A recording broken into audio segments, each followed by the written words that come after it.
মাধ্যমিক 2025 পরীক্ষার আর মাত্র কয়েক ঘন্টা বাকি। আর মাত্র কয়েক ঘন্টা পরেই তোমাদের শুরু হতে চলেছে মাধ্যমিক পরীক্ষা, জীবনের সবচেয়ে বড় পরীক্ষা, জীবনের প্রথম বড় পরীক্ষা। তো তোমরা জীবনের এই প্রথম একটা বড় পরীক্ষা দিতে গিয়ে মনের ভিতরে যেন একটা ভয় কাজ করে। তো তোমাদের এই ভয় কাজ করার পিছনেও একটা কারণ থাকে। সেই কারণটা কি? যে তোমরা বোর্ড পরীক্ষা কোনোদিন দাওনি, এই প্রথম তোমরা বোর্ডের পরীক্ষা দিতে যাচ্ছ এবং সেখানে কিছু নিয়ম নির্দেশিকা মেনে আমাদের চলতে হয়। আর যে কারণে এই ভয়টা তোমাদের কাজ করে। নিজের স্কুলে যদি পরীক্ষা হয় তাহলে তোমাদের এই ভয়টা কাজ করে না, কারণ তোমার যে পরীক্ষার খাতা, সেই খাতাটা যাবে বোর্ডে এবং সেখান থেকে অন্য কোনো শিক্ষকের কাছে যাবে এবং সেই খাতাটা আবার তোমার নাম্বার তোমার ঘরে আসবে। এটা জন্যই তোমাদের একটা ভয় কাজ করে যে তোমার নাম্বারটা তোমার ঘরে আসবে কিনা। হ্যাঁ, এবার সেইটা যাতে আমাদের কোনো ভীতি কাজ না করে, তার জন্য আজকে আমি এলাম তোমাদের কিছুটা ভয় ভাঙাতে, যে তোমাদের জীবনের বড় পরীক্ষা একটা দিতে গেলে যেন এই ভয়টা অন্তত কিছুটা হলেও তোমাদের থেকে আমি লাঘব করাতে পারি। তার জন্য আজকে আমি নিয়ে এলাম, তোমরা যে পরীক্ষা দিতে যাচ্ছ সেই পরীক্ষার অ্যান্সার শিটের ফ্রন্ট পেজ কেমন হবে, সেই ফ্রন্ট পেজটা তোমাদেরকে আজকে আমি দেখাবো। দেখো, আমরা সাধারণত পরীক্ষা দিতে গিয়ে অ্যাডমিট কার্ডের যে রোল নাম্বার, রেজিস্ট্রেশন নাম্বার, নাম, এইগুলি পরীক্ষার খাতায় লিখতে হয় এবং সেগুলি লিখতে গিয়ে অনেকটাই সমস্যায় পড়ি। কারণ আমরা তো প্রথম বড় পরীক্ষা দিতে যাচ্ছি, মানে বোর্ড পরীক্ষা দিতে যাচ্ছি। সেখানে কোন জায়গায় নাম লিখবো, কোন জায়গায় রেজিস্ট্রেশন নাম্বার লিখবো, কোন জায়গায় রোল নাম্বার লিখবো, এই কি লিখবো, কিভাবে লিখবো, কোথায় লিখবো, এই নিয়ে একটা চাপ কিন্তু তোমাদের মনে থেকে যায়। আর সেইটা যদি আমরা আগে থেকেই দেখে যেতে পারি, পরীক্ষার হলে যাওয়ার আগেই যদি আমরা নাম, রোল নাম্বার, রেজিস্ট্রেশন নাম্বার কোথায় কিভাবে লিখতে হয় এই ব্যাপারটা যদি জেনে যেতে পারি, তাহলে আমাদের ভয় অনেকটাই কাটবে। কারণ পড়েছি তো, আমরা পড়া হয়েছে, পড়ার দিক থেকে আমরা প্রস্তুত আছি। তাহলে আমাদের এই ভয়টা দূর করার জন্য এই ফ্রন্ট পেজটা আজকে আমরা নিয়ে এসেছি। তো ফ্রন্ট পেজে তোমাদের কি থাকবে? সাবজেক্টের নেম থাকবে, মানে কোন সাবজেক্টে তুমি পরীক্ষা দিচ্ছ সেটা লিখতে হয়। আর কি লিখতে হয়? তোমার নিজের নাম লিখতে হয়, তোমার অ্যাডমিটে যেভাবে নাম থাকবে সেই নাম অনুযায়ী তোমার পরীক্ষার উত্তরপত্রের প্রথম পেজে লিখতে হয়। তারপরে রোল এর জায়গায় রোল লিখতে হয়, নম্বরের জায়গায় নম্বর লিখতে হয়, রেজিস্ট্রেশনের জায়গায় রেজিস্ট্রেশন নম্বর লিখতে হয়। এরপরে তোমার কোন ভাষায় তুমি পরীক্ষা দিচ্ছ সেই ভাষাটার নামও লিখতে হয়। আর সঙ্গে সেন্টার কোড, মানে তুমি কোন সেন্টারে পরীক্ষা দিচ্ছ সেই সেন্টার কোডটাও লিখতে হয়। তো এইগুলি কোন জায়গায় কিভাবে লিখতে হয় সেটা এখন আমি তোমাদেরকে স্ক্রিনে দেখিয়ে দেব। তো চলো কথা না বাড়িয়ে আমরা স্ক্রিনে দেখে নিই এবং আমাদের প্রাথমিক যে ভীতি সেই ভীতিটাকে দূর করে নিই।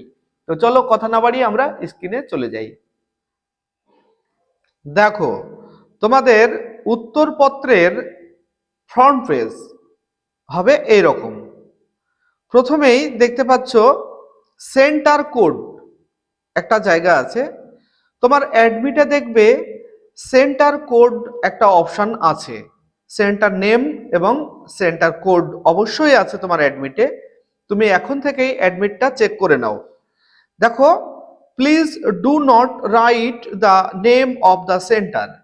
এখানে তোমাকে সেন্টারের নাম কিন্তু লিখতে বলা হয়নি, এখানে বলা হচ্ছে শুধুমাত্র সেন্টার কোড, অর্থাৎ তুমি যে সেন্টারে পরীক্ষা দিচ্ছ সেই সেন্টারের কোড নাম্বারটা এখানে বসাতে হবে। এবার আমরা যদি এই বিষয়গুলি আগে থেকেই জেনে থাকি তাহলে আমাদের পরীক্ষার হলে গিয়ে বুঝতে খুবই সুবিধা হবে এবং আমরা খুব সহজেই এই সেন্টার কোডটা লিখে নিতে পারবো। এরপরে দেখো, আমাদের এইরকম দেখতে হবে ফ্রন্ট পেজ। পরীক্ষার যে অ্যান্সার শিট তার ফ্রন্ট পেজ হবে এরকম। সাবজেক্ট থাকবে এখানে। প্রথমে দেখতে পাচ্ছ সাবজেক্ট নেম, অর্থাৎ তোমার পরীক্ষা কি দিচ্ছ তুমি। ম্যাথ হলে এখানে লিখবে ম্যাথ, বেঙ্গলি হলে এখানে লিখবে বেঙ্গলি। যদিও ইংলিশের জন্য আলাদা, তোমাদের ইংলিশের আলাদা মানে দলিল টাইপের কোশ্চেন হয়, সেখানেই উত্তর লিখতে হয়। ইংলিশের ক্ষেত্রে বিষয়টা আলাদা হবে, কিন্তু তবুও subject name, roll, registration number এই যে বিষয়গুলি এখানে দেখতে পাচ্ছ এগুলি কিন্তু থাকবে। তোমরা কি করবে, সাবজেক্ট এটা লিখতে হবে, মনে রাখবে। এরপরে দেখো নেম, এই নেম তোমার অ্যাডমিটে যে লেখা আছে মানে কোনো অক্ষর যেন বা বানান ভুল না হয় সেটা লক্ষ্য রাখবে। তোমার অ্যাডমিটে যেভাবে লেখা আছে সেভাবে তুমি তোমার নামটা এই লাইনে লিখবে। এরপরে দেখো রোল, আর মাঝে দেখো নম্বর।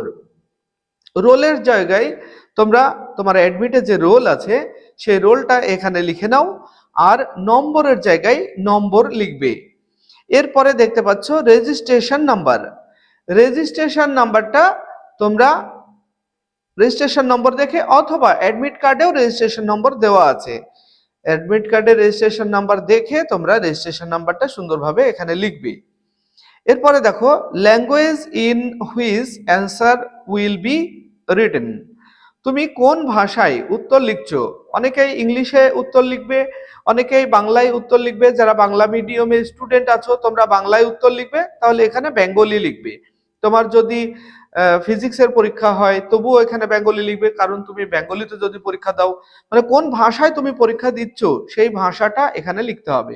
বেঙ্গলি হলে বেঙ্গলি, ইংলিশ হলে ইংলিশ, বা হিন্দি হলে হিন্দি।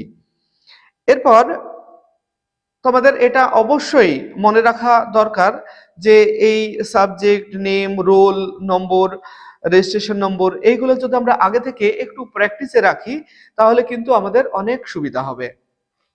এরপরে দেখো আমি নিচে কিছু তোমাদের যে নির্দেশাবলী পরীক্ষার দেওয়া থাকে সেই সূত্রগুলিও দেখিয়ে দিচ্ছি।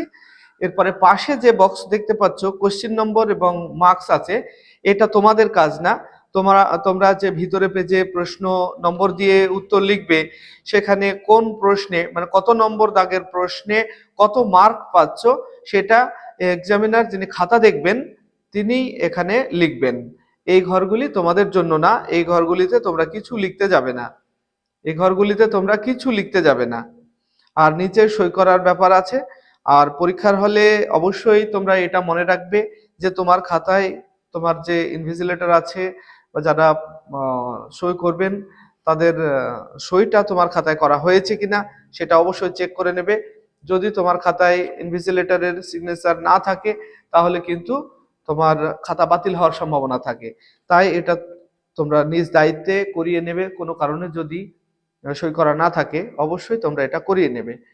Subject, name, roll number, registration number, আর কোন ভাষায় পরীক্ষা দিচ্ছ, আর সেন্টার কোড, এগুলো তোমরা রাফ খাতায় এখন থেকেই পরীক্ষা দিতে যারা আগে পর্যন্ত তোমরা এগুলি প্র্যাকটিস করতে থাকো, তাহলে এগুলি তোমাদের অনেক সুবিধা হয়ে যাবে এবং পরীক্ষার হলে গিয়ে তোমাদেরকে বারবার অ্যাডমিট কার্ড দেখতে হবে না রোল নম্বর, রেজিস্ট্রেশন নম্বর লেখার জন্য।